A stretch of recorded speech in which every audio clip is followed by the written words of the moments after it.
Hi there, and welcome to this X or Leadership Talk. This month, the topic is on servant leadership. So I'm just going to be chatting a little bit to Andrea about what she's knows about the subject, and I'm looking forward to this conversation. Maybe you can just share a little bit about yourself first, and then we can kick off from there. Absolutely. Yes, my name's Andrea, and I've been working with YWAM now for 17 years, and I am currently part of the leadership team that's at the Seamill Center in Scotland. So thanks for having me. Yeah, it's good to have you. I guess we're asking you this question because we know that you've worked with quite a few leaders that have been quite servant-hearted. So maybe you can tell us a little bit about how it's been working with those kinds of servant leadership. Absolutely. Yeah, it's a true joy to work with servant leaders. There's just, it brings the atmosphere to a greater level of depth when you work with people that are servant hearted. It challenges you to want to be a better servant leader. And it really does change the atmosphere of what God's wanting to do when people are willing to walk in that gift of who He's created us to be as servant leaders. Brilliant. Yeah, exactly. And when you talk about servant leadership, what would be some things that most people would immediately connect with? Yeah, I think when you look at the world, most people initially would say servant leadership is when you do something for someone else where they wouldn't maybe know who did it. So, kind of an act of service of I've done someone's dishes just to bless them, and I definitely think that's a part. But I think there's the deeper level that we talk about with servant leadership, and that's principles that I've seen in others that I work with, and it's things such as compassion and their character. I mean, we all have the greatest example of a servant leader in Christ when we look at Philippians chapter 2, verses 1 through 7, who, was tender hearted. Definitely there was encouragement from Christ within that. There was an ability to be humble instead of selfish. And so I think when we look at those traits, that's what I really begin to see servant leadership in those I work with. So I think just to talk about those a little bit more, when I say compassion, we live in a world full of people that are hurting. And so it's being able to see that person and a desire for their well-being. So that's coming alongside them in their struggles. It's praying for them, encouraging them, a desire to uplift them in the midst of the struggles. Along with that, it's allowing for that interruption. I mean, we know as flywammers that, there's a lot of things that are always happening. But when you see someone that's hurting and needs you to say, doesn't matter what I had going on next, I can take that time and actually stop and really connect with that person and really see how is God moving in their life, or where does God need me to be a person in their life that's full of compassion. And yeah, I think that kind of goes, with another thing I think of is listening well.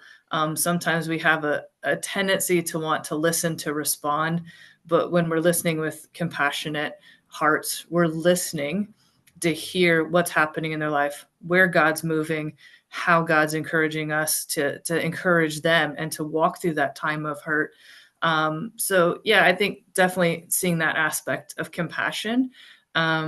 And then when we talk about character, a lot of servant leaders that I see, they're the first ones to admit when they've done something wrong and ask for, forgiveness, to say, wow, I really messed up here. And I hope you can grow and learn from my mistake. And sure, you might still repeat a mistake, but hopefully maybe you've learned something from me that you wouldn't do the same.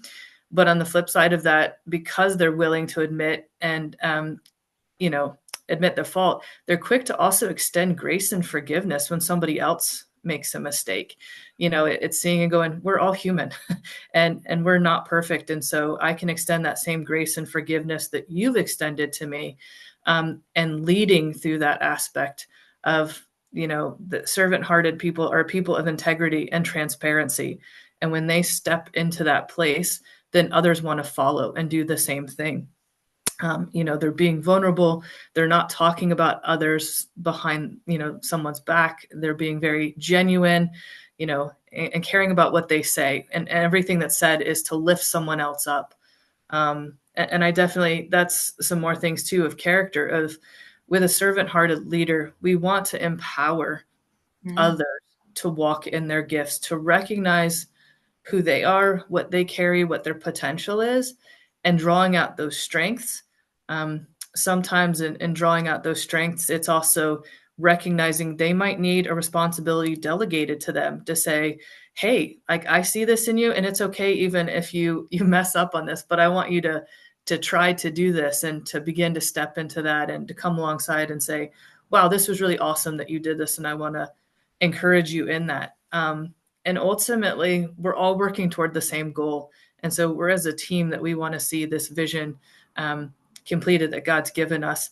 And so, I think, again, like we kind of talked at the beginning of the worldly view, that's a component that comes from this. But for me, I feel like a lot of it, the heart of a servant leader is a heart of compassion, modeling what we saw Jesus do of his heart for everyone. It's walking out in our character of, are we true to who God created us to be, walking in that selflessly, and lifting others up in an effort to see them thrive and walk in their giftings. That's brilliant. Yeah. I mean, you've already brought out quite a few different principles and things that Yeah. are really needed for a servant leader. The crux of the matter, I think, is that it is coming out of who you are. Yeah. And as you transform your character into being more like Jesus, then you will walk that out. Yeah. I like the way that you put the sort of the if someone is doing the dishes, it's that heart attitude behind it. It's not just Yeah. okay. I'm a servant leader. I need to do the dishes. So, but maybe you can share some. Yeah, maybe list the principles that you've already thought about, or add some more that you've learned from these servant leaders and how to lead other people. Yeah, I've just learned first and foremost, it's the more connected you are to God in your own relationship. You've got to have that first and foremost, because we all know nothing else flows except from that relationship with Him.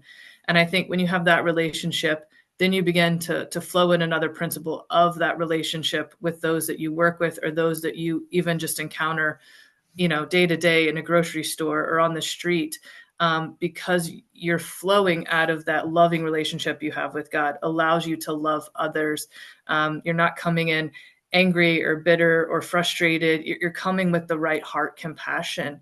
And again, then you're able to really see the person the way God sees them, instead of from your own skewed view of kind of, well, this is how I'm going to see you because of where I'm at. And it's quicker to recognize in that moment, even if you are having a frustrating day or you're really busy, because you've been walking in that relationship, it's a quicker recognition of, ooh, okay, even if it's saying to that person, give me just a second, where internally you're kind of like, wow, okay, yeah, I really see that there's a value of the person in front of me right now.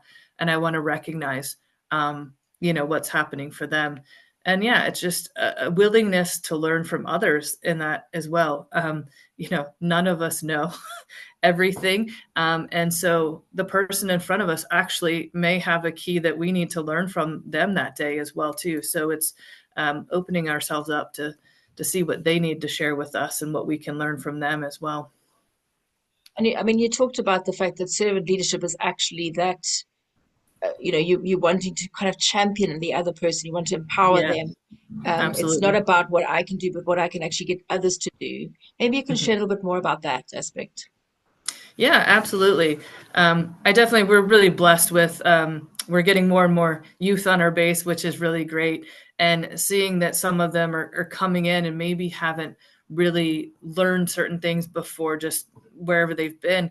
And so really an opportunity to say, okay, I see this in you. Have you ever considered or thought about trying this? And, I'm coming alongside you in that the first couple times, I'll show you how to potentially do this, or I can tell you and watch you kind of do it, and really kind of giving them that opportunity of, sometimes they need it displayed to them first, then letting them try it alongside of you. We're able to kind of say, oh, awesome, you did this really well. Maybe you kind of forgot this, but like, you're going to get it next time. Don't worry. See them, really the third time, take it themselves, and just really continue to encourage them in that. Because I think in society nowadays, sometimes people aren't being reminded of the gifts of what they carry, and that there's power when they are released in being able to do what they're gifted in, because it draws other people to say, oh, wow, I have that ability to do that as well. So yeah, I really love the championing of calling out and saying, this is what I see in you. This is how I see you walking it out. Or there's a potential of this that maybe you haven't recognized yourself. And would you be willing to try something new within that as well? I think it was Lauren Cunningham, who said something about you don't learn what your gifts are by, just by doing. Yeah. You learn what your gifts are by serving. And I Yes. think sometimes we are not very good at championing and giving Yeah. over and letting people fail basically Yeah. until they can actually learn how to do it. So that is something that is very needed in YWAM, I think, and is a big, huge component of servant leadership. Maybe Absolutely. you have one last thought, anything else that you wanted to add? We're actually coming to the end of this talk already, Sure. before we finish. Yeah, I mean, I think I would just kind of conclude and just say a little bit, expanding on what you said of be willing to try new things. Taking initiative to say, hey, I think that I could really try this today. I feel like it's going to bless someone that's around me, whether it's actually something practical. Again, if like I can really take this moment to bless someone in that, or just continuing to ask God, hey, I really want to grow in my character and in my compassion to be more servant hearted. So, Lord, where am I lacking in that? Where can I be challenged? Where can I be growing? And again, just because when people walk out in that gift of servant heartedness, it draws more people into a recognition in the spirit of, yeah, I really want to be doing that too. I want to be walking more humbly the way that Jesus did. And so, Lord, where am I lacking in that, and how can I do that? That's brilliant. Thank you so much for sharing. I'm so excited Absolutely. that we managed to get this together. Yeah, and check out all the other resources this month on servant leadership. Thank you. Bye bye.